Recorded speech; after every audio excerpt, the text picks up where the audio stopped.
Hey, what's up everybody? Today I'm going to show you how I built this mitered Purple Heart picture frame. Let's do it.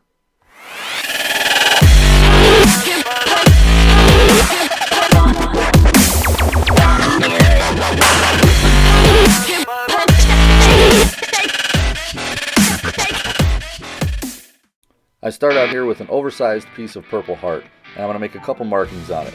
My first is at 8 inches and the second one is at 16 inches, and that's where I'm going to make my final cuts. Next, it's onto the table saw, where I cross-cut my board at the 8 and 16 inch markings.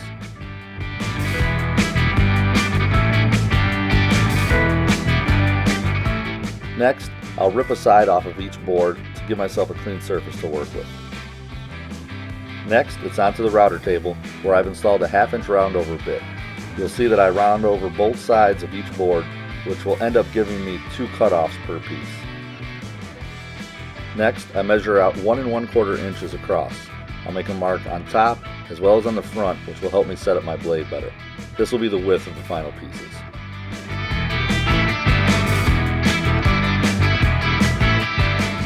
I used the mark we made at 1 1/4 inches to properly set up the fence.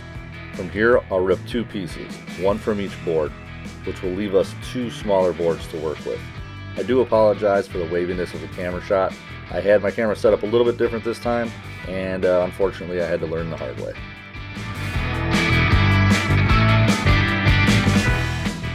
Now we're left with the 2 smaller pieces, and you can see that I adjusted the fence to that 1 1/4 inch width. I simply used a push stick, pushed the pieces through, and we had our 4 pieces ready to roll. From here, it's back to the router table, where I've installed a 1/4 inch straight bit. Using this bit, I'll make 2 shallow passes on each blank on the lower inside section. This will eventually give us our rabbet, which will hold our artwork in.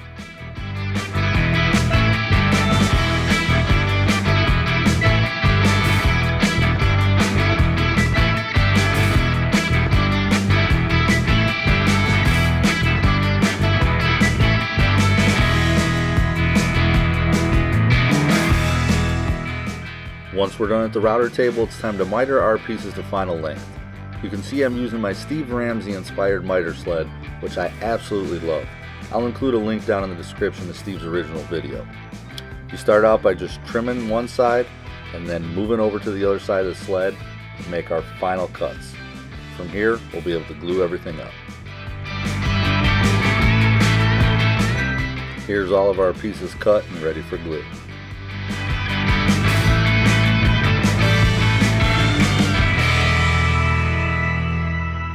Once the glue is dry, we can remove the clamps. From here, we'll take a look at how everything is sitting and do our final sanding. I also forgot to record the final sanding on this. I'm really batting 1,000 on this video.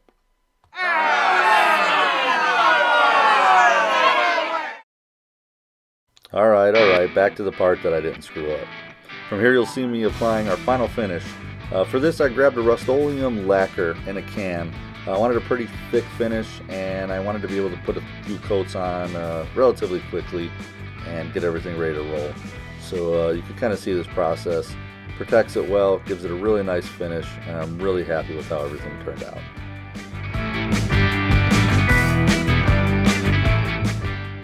Here's each of the 4 frames finished with the artwork installed. This piece is by Chet Zar. This is a piece by Opal May Carano, who is my daughter, that was completed when she was about 4 or 5. This is an incredible piece I got a couple years ago by artist John Arrow.